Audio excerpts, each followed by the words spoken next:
Bismillahirrahmanirrahim. Assalamualaikum warahmatullahi wabarakatuh. Perkenalkan, nama saya Andi Muhammad Arif Airas, Stambuk 040 2021 0480. Akan membuat tugas review tugas hukum tindak pidana anak dan tindak pidana perdagangan orang kelas C4, dan dosen pengampu Dr. Hardianto Janggi, SHMH. Baik, saya akan menjelaskan tentang upaya perlindungan hukum terhadap anak sebagai korban tindak pidana perdagangan orang. Perdagangan hukum terhadap anak sebagai korban tindak pidana perdagangan orang atau TPPO merupakan isu penting yang diatur dalam berbagai peraturan perundang-undangan di Indonesia.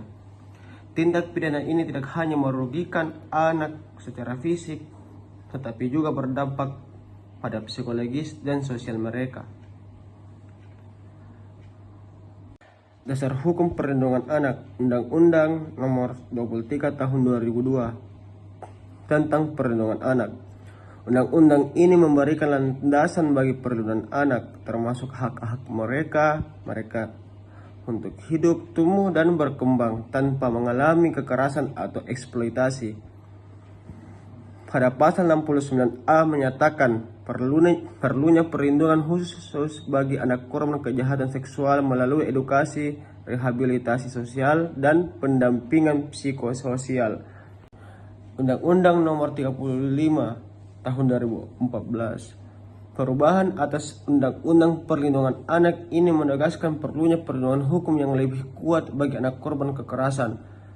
Pada pasal 76A hingga 76J mengatur berbagai bentuk kekerasan yang dapat dikenakan sanksi pidana bagi pelaku.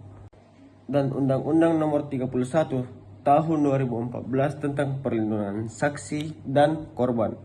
Undang-undang ini memberikan hak kepada anak korban untuk mendapat perlindungan, termasuk keamanan pribadi dan pendampingan hukum selama proses peradilan. Dan berikutnya, tantangan dalam penegakan hukum.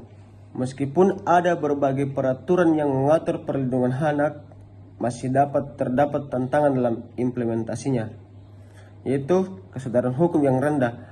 Banyak orang tua dan masyarakat yang belum sepenuhnya memahami hak-hak anak dan cara melindungi mereka dari kejahatan seksual dan perdagangan orang. Penegakan hukum yang lemah. Seringkali penegakan hukum tidak berjalan efektif, sehingga pelaku kejahatan tidak mendapatkan sanksi yang sesuai, membuat anak korban tidak mendapatkan keadilan. Stigma sosial.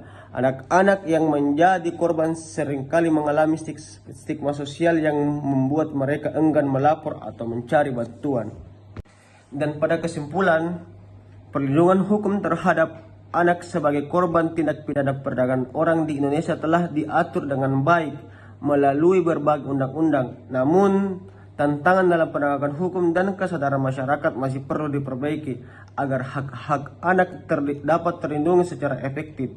Upaya kolaboratif antara pemerintah, lembaga swadaya, masyarakat, dan masyarakat luas sangat diperlukan untuk menciptakan lingkungan yang aman bagi anak-anak. Mungkin itu saja review jurnal tentang tindak pidana anak dan perdagangan orang. Assalamualaikum warahmatullahi wabarakatuh.